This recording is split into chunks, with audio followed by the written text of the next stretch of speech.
music theory community. Today we're going to look at the second video of dominant seventh chords in inversion, and for our purposes we're going to focus on the dominant seventh chord in second inversion. So here up on the staff we have a 1 chord in the key of D major. Here's the tonic, here's the fifth of the chord, here's the third of the chord, and here's the root of the chord. Again, roots are doubled preferably in a triad. Now we're going to look at moving into a 5-7 chord in second inversion. Before we do that, let's review what a dominant seventh chord is in root position. A dominant seventh chord has scale degree 5, 7, 2, and 4. 5 is the A natural. 7, the third of the chord, or the seventh scale degree, is the C sharp. Again, it's in the key. The E is the second scale degree, and the G is the seventh of the chord. Again, we looked at the last video.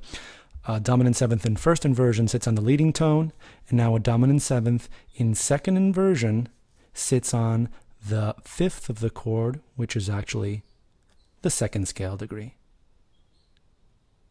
So now we've exhausted the second scale degree. We need the dominant. Again, it is best to hold common tones whenever possible to create a smooth connection from tone to tone, or chord to chord. And now we need the seventh of the chord, and we need the leading tone. So the seventh, which is actually scale degree 4, would best fit where? It would best fit in the alto. There's your G natural. There's the seventh of the chord, or the fourth scale degree. Again, a highly charged note, and it needs immediate resolution down to the third scale degree in the 1 chord. So this chord will be a 1 chord. Now where are we going to put the leading tone? Best to put it here. So now notice how there's a smooth connection between all the tones. The leading tone needs immediate resolution up to the D natural. So here's scale degree 7 moving to 1. And the A natural can continue on, and the common tone is held. And now the dominant seventh chord in second inversion has the option of returning back down to the D natural. That second can go back to the D natural, or go to the third of the key. Okay, let's return down to the D natural in this case. Now we have a root, the fifth, and the third. Again, the other option would have been to continue up and to use the F sharp. In that case, you would sit on a 1 chord in first inversion. But for our purposes, we're going to return to a 1 chord in first inversion. Now the 5-7 chord in second inversion is labeled 5, 4, 3. Here is your fourth. And now where's the third above the E natural? It's the G.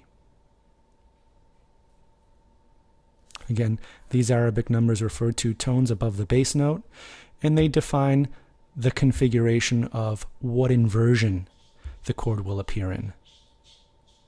5 referring to the harmony, 4-3 referring to its inversion. In the last video we looked at 5-6-5, and if you recall, that was a dominant seventh chord in first inversion, one that sits on the leading tone. What I didn't do last video is play through this. So here is the 1 chord. Here it is in block formation. Now here is the 5-4-3 chord. And now here's the 1 chord. One more time.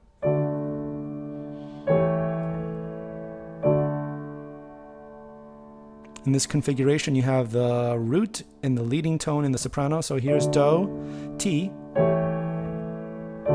And if you recall, 5-7 chords, even if they are an inversion, they need to have the proper resolution of their seventh and their leading tone. The seventh again appears in the alto. Here's your 1 chord. And now the alto has the G natural. And it resolves down by step to the third scale degree, or the third of the 1 chord. Okay, see you in the next video of dominant seventh chords in final inversion.